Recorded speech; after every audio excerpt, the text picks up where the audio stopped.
Eu quero dizer mais uma vez a todos, boa noite. Nós agora estamos em comunicação com a rede da internet. Enquanto nós temos oportunidade, nós vamos usar. Depois que nós não pudermos mais, nós vamos ter outro meio de comunicação. Ou na alegria, ou no sofrimento. Nós vamos sempre falar de Jesus, que é o único assunto principal das nossas vidas. Amém?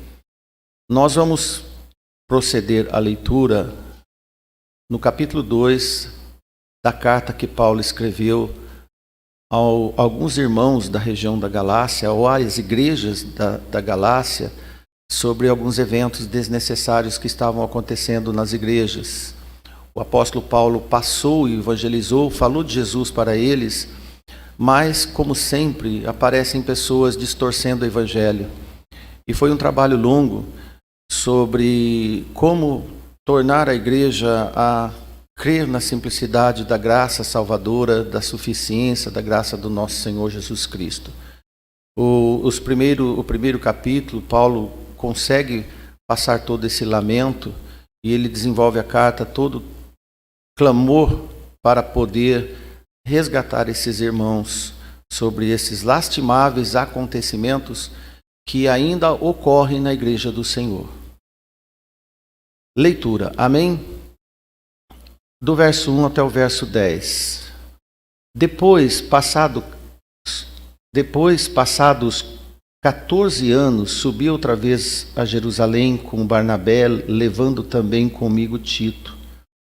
E subi por uma revelação, e lhes expus o evangelho que prego entre os gentios, e particularmente aos que estavam em estima, para que de maneira alguma não corresse ou não estivesse corrido em vão. Mas nem ainda Tito, que estava comigo, sendo grego, foi constrangido a circuncidar-se. E isto por causa dos falsos irmãos que se intrometeram e secretamente entraram a espiar a nossa liberdade que temos em Cristo Jesus para nos porem em servidão, aos quais nem ainda por uma hora cedemos com sujeição, para que a verdade do Evangelho permanecesse entre vós. E quanto àqueles que pareciam ser alguma coisa, quais tenham sido noutro tempo, não se me dá, Deus não aceita a aparência do homem, esses digo que pareciam ser alguma coisa, mas nada me comunicaram. Antes, pelo contrário, quando viram que o evangelho da incircuncisão me estava confiado, como a Pedro o da circuncisão, porque aquele que operou eficazmente em Pedro para o apostolado da circuncisão, este operou também em mim com eficácia para os gentios.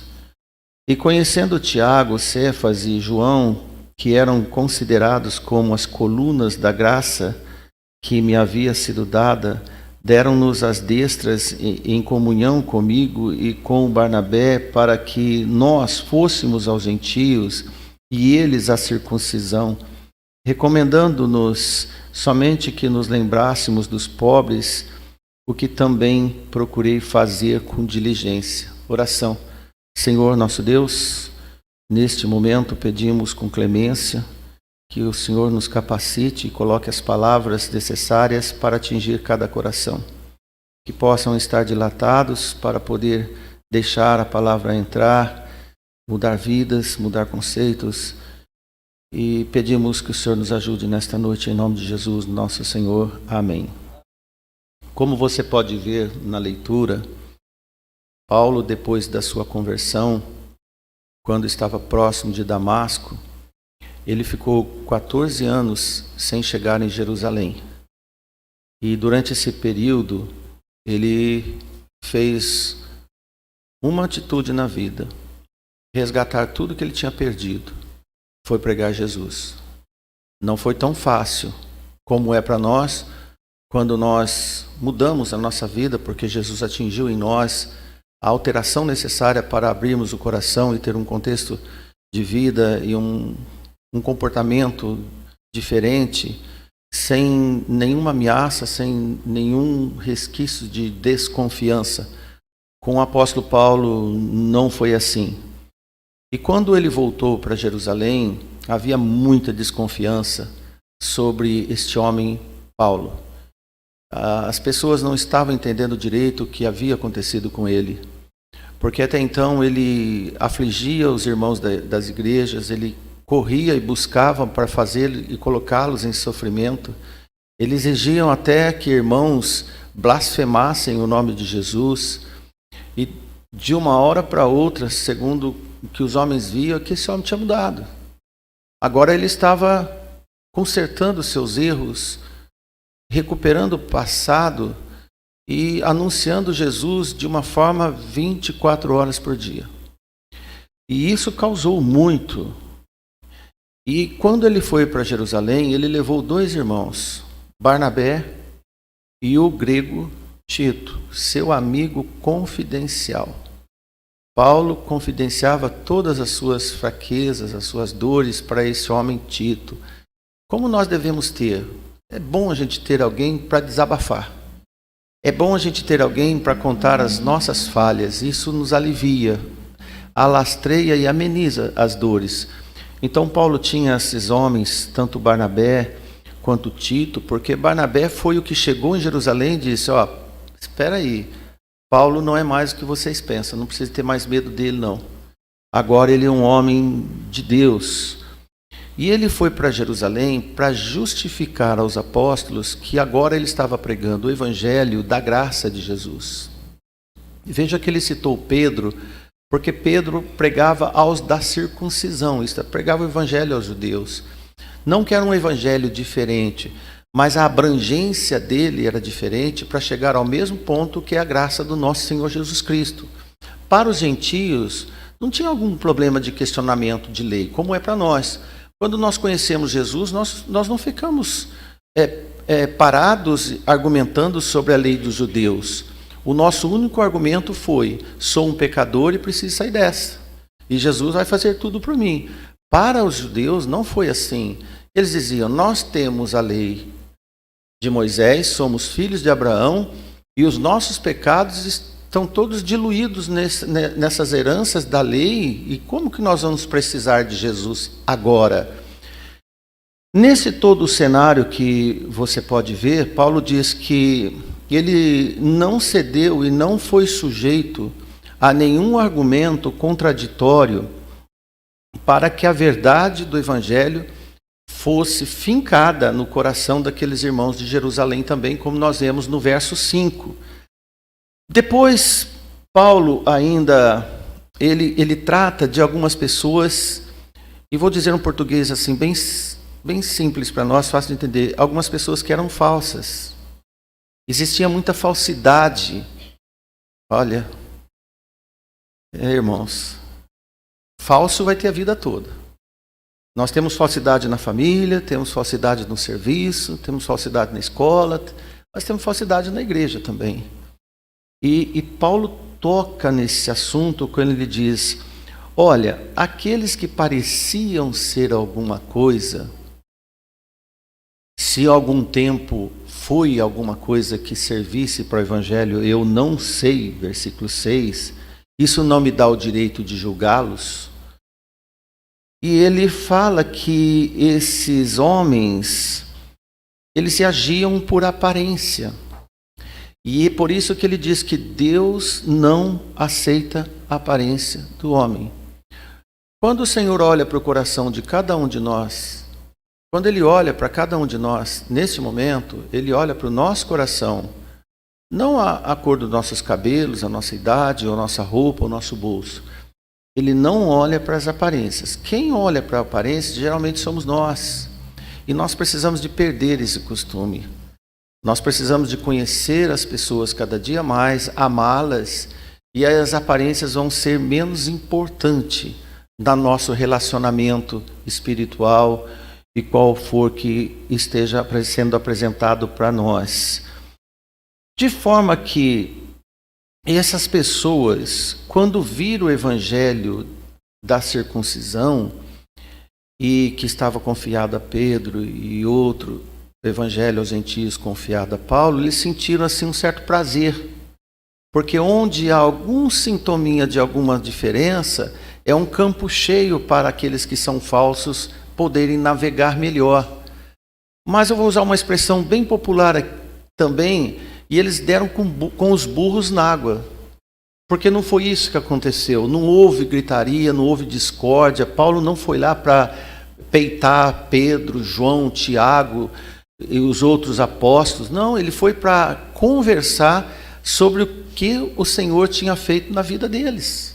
E isso foi maravilhoso para os irmãos apóstolos. Por 14 anos sem vê-los. Essa foi a graça de Deus.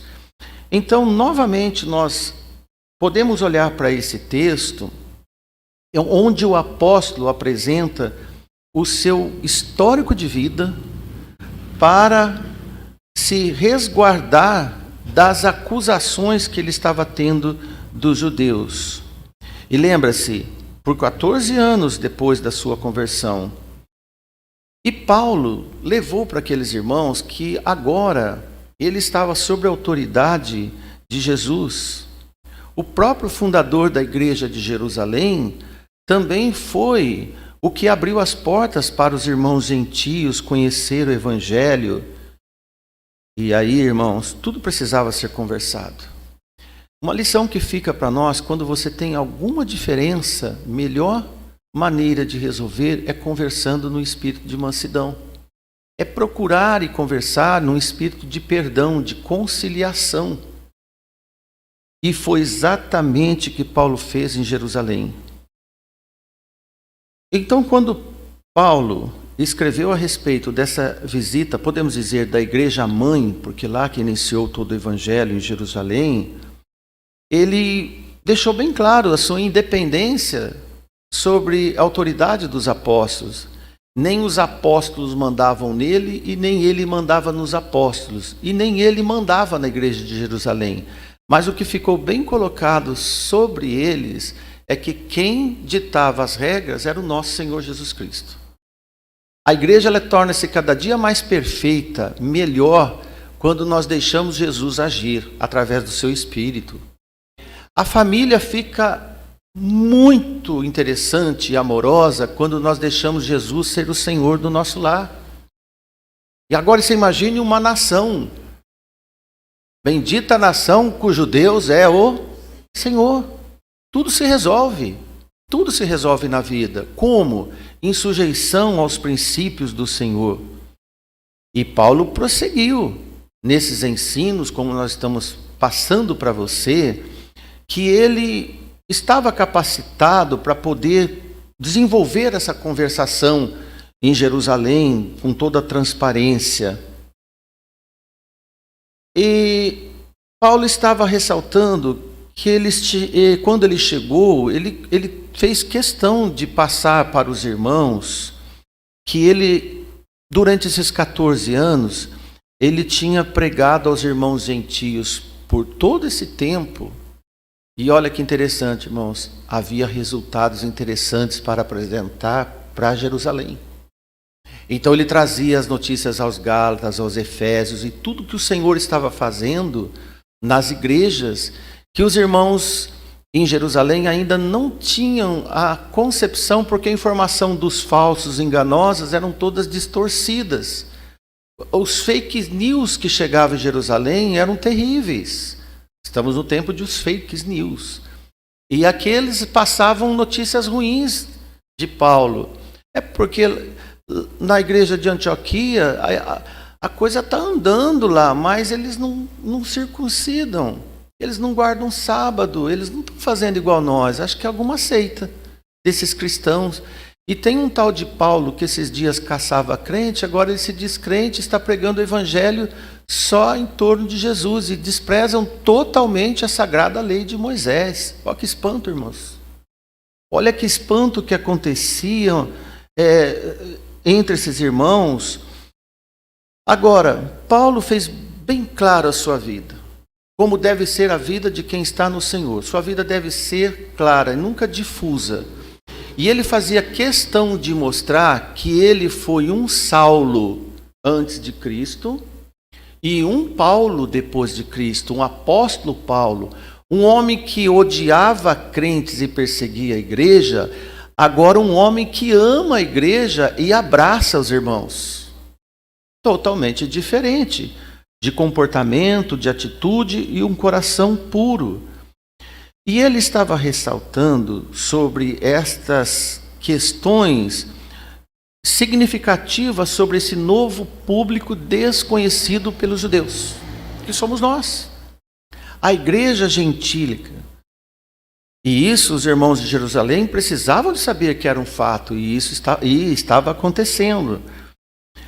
Acontece, irmãos, que depois dessa visita, Paulo, só depois dessa visita em Jerusalém, é que Paulo foi fazer a sua primeira viagem missionária.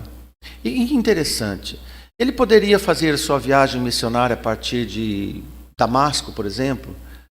Ele poderia de Éfeso, por exemplo? Não. Olha como que um homem zeloso se comporta como sujeição. Ele foi para Jerusalém, fez todo o relatório, os irmãos se abraçaram, se entenderam e o evangelho estava um só entre eles. A partir desta conversa aceita foi que Paulo começou a sua primeira viagem missionária. Precisava? Creio que não. Mas isso foi satisfatório para todos. A partir daí, Paulo é que escreve essa carta dos irmãos aos Gálatas sobre essas notícias perturbadoras e deserção espirituais dos novos crentes que foram influenciados por essas pessoas más que já saíam de Jerusalém e iam perturbar as igrejas gentílicas. E eles faziam. Eles iam perturbar e questionar o próprio apóstolo Paulo sobre o evangelho que ele pregava. De acordo com o livro de Atos, Barnabé reconheceu a sinceridade de Paulo bem antes, como este antigo perseguidor, agora verdadeiramente transformado, e o apresentou aos apóstolos. Muitos crentes, talvez até mesmo os próprios apóstolos, poderiam, volto a dizer, ter tido muito medo que Paulo estivesse ainda fazendo um tipo de jogo, que na verdade ele não tinha saído da sua vida antiga, e que aquele antigo perseguidor da igreja, ele não era um outro homem, mas, irmãos, a verdade é que ele era um outro homem. Em Atos 9, 27, projeta para nós, por favor, irmão. Olha, então Barnabé, tomando consigo, isto é Paulo, trouxe aos apóstolos e lhes contou como no caminho ele vira ao Senhor que lhe falhava, e como em Damasco falava ousadamente do nome de Jesus. Essa palavra ousada faz parte de um novo perfil. É o contrário de uma pessoa acanhada. Nós temos algumas características natas. Paulo sempre foi um ousado perseguidor da igreja, não é? Você acha que ele seria um pacato pregador do evangelho? Não. Então ele foi um ousado pregador do evangelho. Paulo pensava assim, se eu paguei e fiz alguém pagar um preço pelo evangelho, agora a minha ousadia também vai me fazer pagar um preço pelo evangelho que agora eu creio.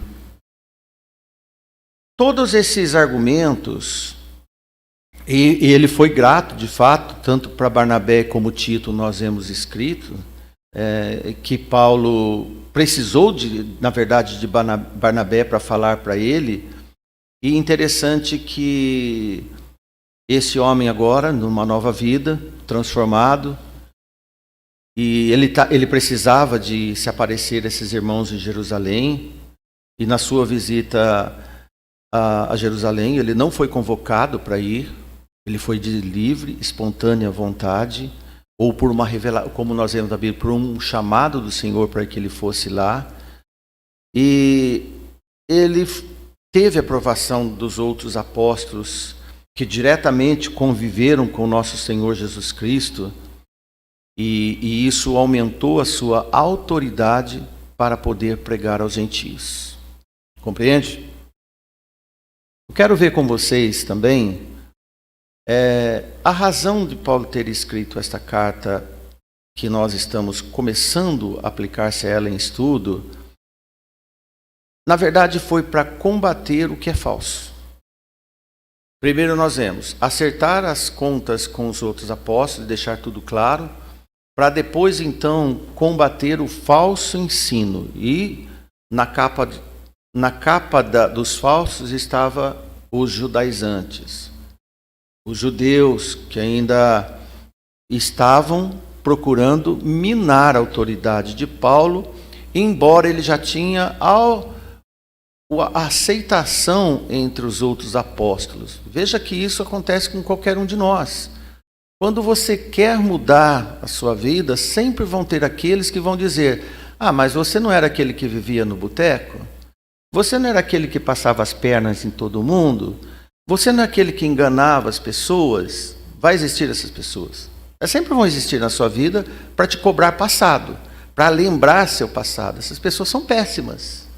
E Paulo tinha essas pessoas, vamos dizer, nas suas costas.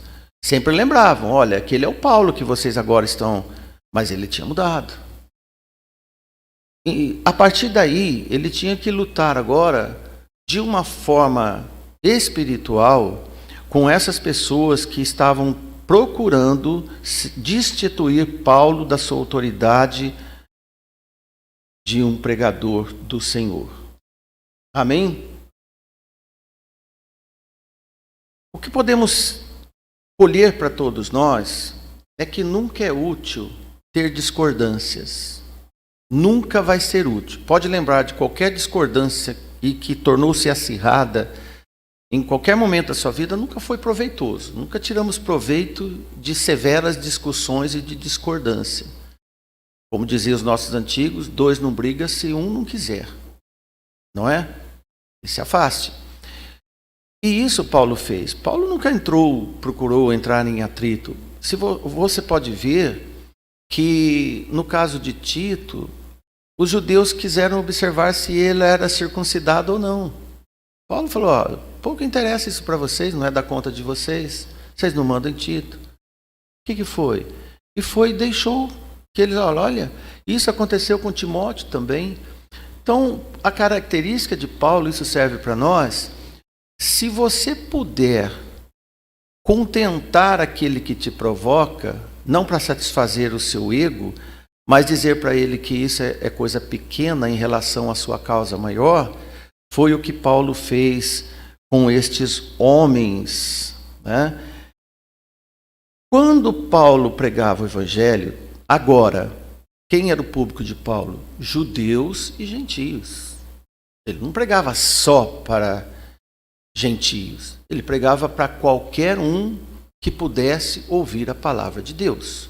Você não escolhe para quem você prega para quem Deus te apresenta na sua frente. E é isso que Paulo falava.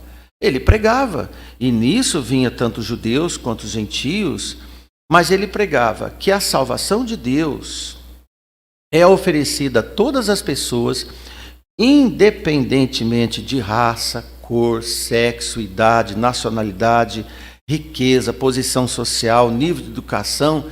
Não interessa para quem prega o evangelho. Você tem que atingir corações necessitados. Independente de qualquer situação que você está, pode ter certeza, você tem as suas necessidades. E o Senhor, Ele supre qualquer uma das nossas necessidades. Porque todas as pessoas nascidas neste mundo, declaradamente, são carentes da ajuda de Deus. E a ajuda de Deus está no Evangelho do Senhor, que é a nossa regra de fé, para podermos entender que nós devemos ser perdoados dos nossos pecados, cremos em Cristo. A linguagem pregada por Paulo nesta carta pode até parecer um pouco áspera, mas não para aqueles que precisam do Evangelho, mas para aqueles que não deveriam continuar atrapalhando o Evangelho de Cristo. Para esses, não. Então, ele precisava de deixar bem claro que ele preservava o público-alvo dele, que era aqueles que queriam ouvir a palavra de Deus. Por exemplo, você veio neste culto de hoje para ouvir a palavra de Deus, correto? Você veio aqui porque aqui não é um cinema, aqui não é um teatro, e aqui não é uma lanchonete. Este lugar, que por acaso é esse templo, é onde nós falamos do mais importante da sua vida, que é o alimento espiritual que tem capacidade de mudar a sua vida. Amém? É isso que fazia os apóstolos e todos os pregadores nos dias de hoje. Então, a linguagem de Paulo era simples, objetiva, sincera, e que a pregação era em torno de Jesus, o Salvador, e que nenhum de nós precisamos de fazer nada para contribuir na salvação, porque Jesus fez tudo por nós. É só você entender que Ele é o seu Salvador e que Ele é capaz de te dar uma vida nova, tirar você de um estado febril, servil, e te colocar num estado livre de liberdade de culto, e de amor e de esperança que Jesus vai voltar. É tão simples, irmãos, que mesmo assim as pessoas confundem e se enrolam com outras coisas, como acontecia com essas pessoas que desenvolviam impedimentos para que a igreja crescesse.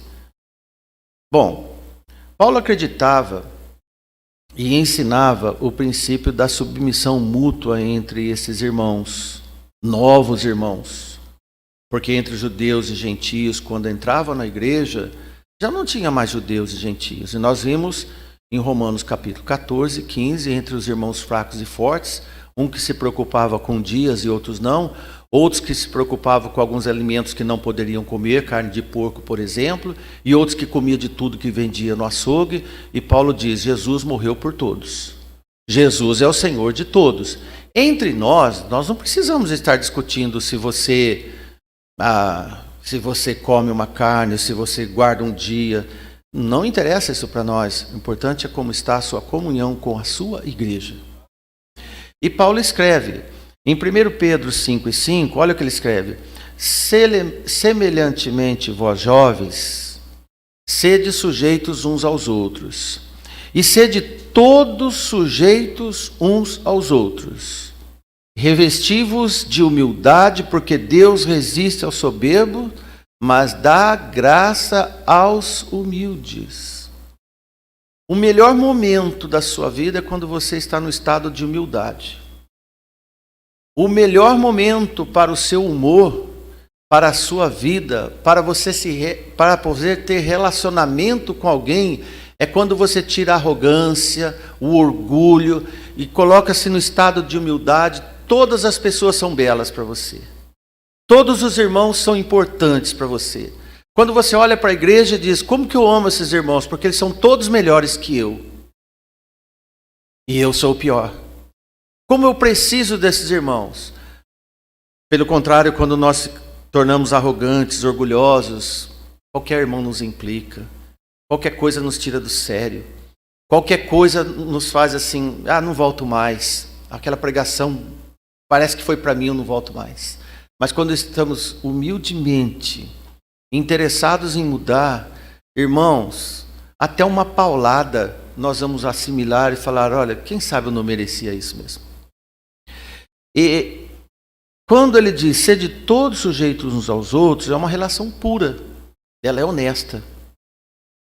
Quando todos são sujeitos uns aos outros, foi o que aconteceu na reunião em Jerusalém.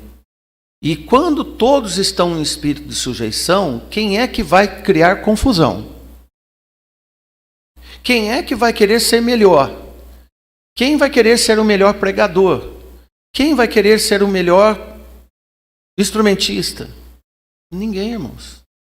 Ninguém vai querer. Quando cada um de nós está no estado de submissão uns aos outros, como irmãos em Cristo, a palavra da verdade é quem vai ditar o código de conduta entre nós. É Jesus que vai estipular para nós os nossos procedimentos, a nossa maneira de agir. O Senhor só age naqueles que se colocam num extremo estado de fraqueza. Porque quando eu sou fraco, então o Senhor em mim é forte. O poder de Deus não atua nas pessoas fortes, o poder de Deus se atua nas pessoas fracas. É tão importante esse conceito de vida em nós, porque nós não devemos impor nada na palavra de Deus, nós devemos ser submissos à palavra de Deus, e cada um de nós submetermos as instruções da verdade do Senhor. Diante desta realidade, é bom compararmos tal qual quando éramos crianças. Nós não submetíamos aos nossos pais sem entendermos todos os recursos educacionais que eles nos aplicavam? Nós obedecíamos. Ainda que nós nem entendíamos porque muitas vezes nossos pais não deixávamos ir a algum lugar, nós não íamos.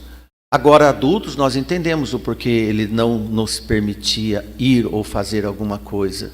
Assim também o Evangelho, que nos impede de certas atividades, mas que Deus, na verdade, está nos protegendo. Não está com implicância com cada um de nós. Irmãos, os ensinos de Jesus foram delegados aos apóstolos, e assim eles fizeram. E dos apóstolos trouxeram para nós. E uma cadeia de talvez milhares de pregadores, esse evangelho está chegando no seu ouvido do mesmo jeito que Jesus pregou há 2000 anos atrás. Amém? Isso não acontece em uma civilização qualquer, um povo qualquer, mas é um povo especial, direcionado pelo Espírito de Deus. E então o nosso comportamento será, de fato, diferenciado no mesmo Espírito de quem nos salvou. 2 Coríntios 2,9, Paulo volta a tocar nesse assunto, porque Deus estava querendo nos dar bênção, Ele sempre quer.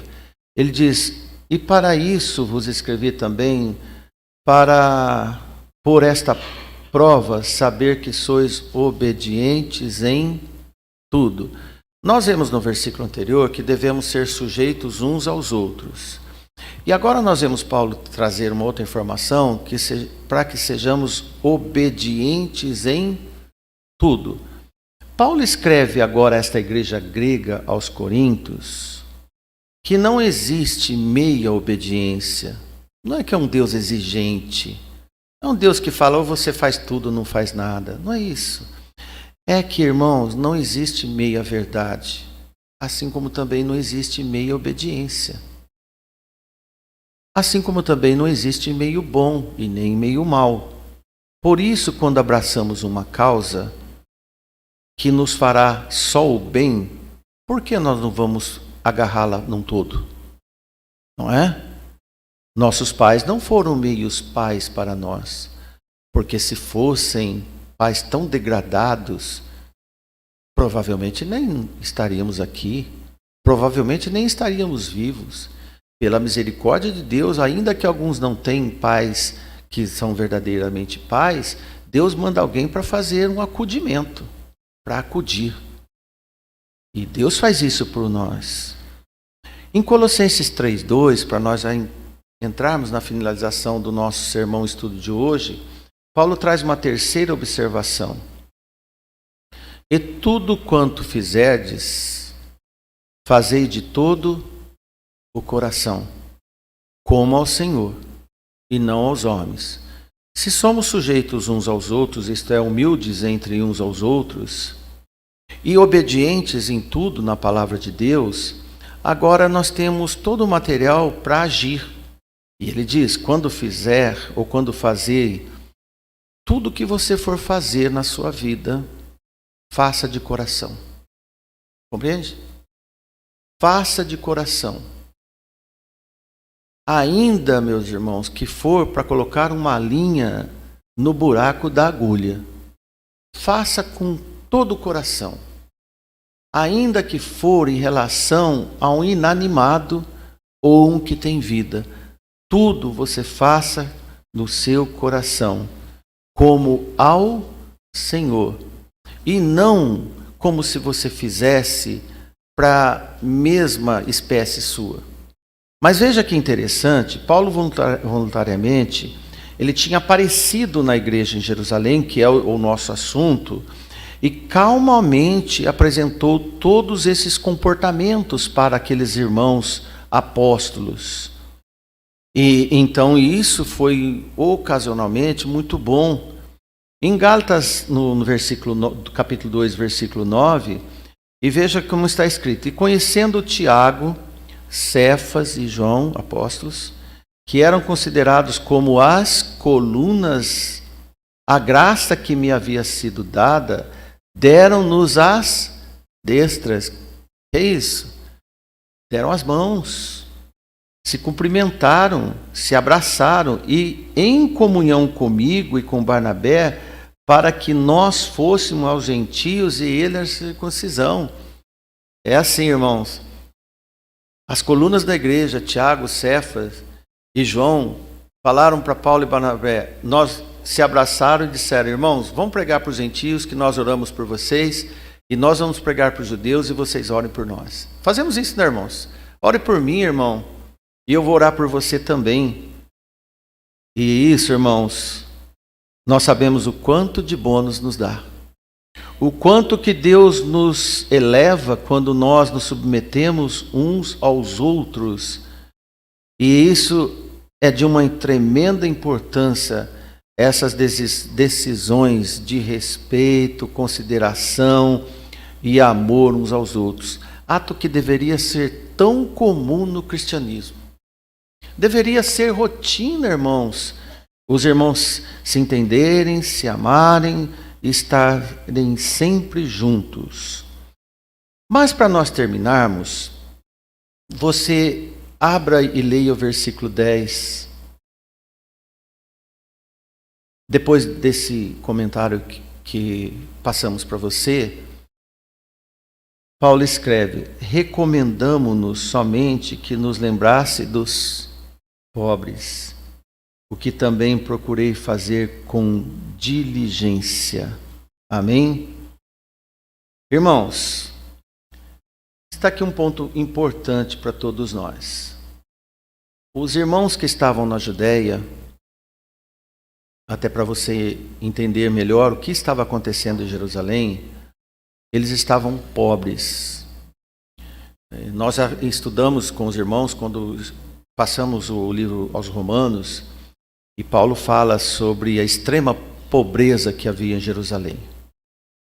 E a causa dessa pobreza foi as várias calamidades que aconteciam, seca, porque Ágapo, aquele profeta, disse que haveria uma grande fome em Jerusalém. E isso aconteceu, além do mais, a perseguição por eles serem cristãos e desapropriação dos seus pedaços de terra e perseguições, o próprio abatimento da nação de Israel. Nisto somava-se uma cruel perseguição dos próprios compatriotas desses irmãos.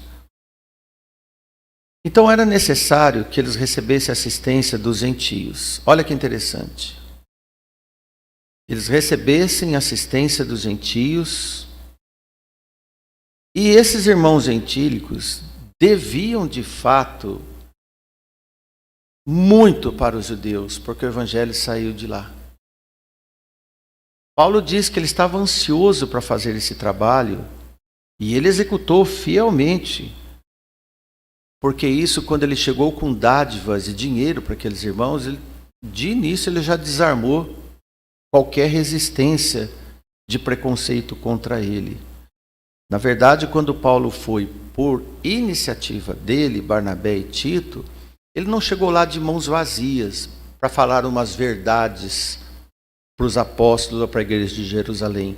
Irmãos, principalmente ele foi para levar ajuda aos irmãos. Entendeu? Ele foi para levar ajuda àqueles irmãos. Veja Romanos 15, 25 e 27, para nós começarmos a finalizar agora de vez este estudo. Paulo, primeiro, antes desses versículos, o versículo 25, ele diz que gostaria de passar na Espanha, que ele gostaria de ir para Roma, lembra? Mas ele não foi. E ele diz assim: como eu não fui para esses lugares, mas agora vou para Jerusalém para ministrar aos santos, porque pareceu bem a Macedônia e a Caia fazer uma coleta para os pobres dentre os santos que estão em Jerusalém. E isto pareceu bem, como devedores que são para com eles. Porque se os gentios foram participantes dos bens espirituais, deve também ministrar os temporais. Entendeu? O evangelho não vive de ar, vive da matéria temporal também. Ajudar os necessitados. E Paulo mudou a rota dele. Eu quero ir para Roma. Meu sonho, lembra que ele diz: meu sonho é ir para Roma. Mas como meus irmãos estão famintos em Jerusalém, como que eu vou para Roma, ainda que for para pregar o evangelho? Por que eu então não vou? Se os próprios irmãos da Grécia, Macedônia e Acaia sentiram a necessidade dos irmãos, quanto mais eu pego o que eles coletaram e levo para eles. Interessante que eles disseram, Paulo diz, aqueles irmãos, por eles veio o evangelho para nós. Jesus nasceu lá, agora nós devemos levar a eles as coisas temporais, para suprir as suas primeiras necessidades.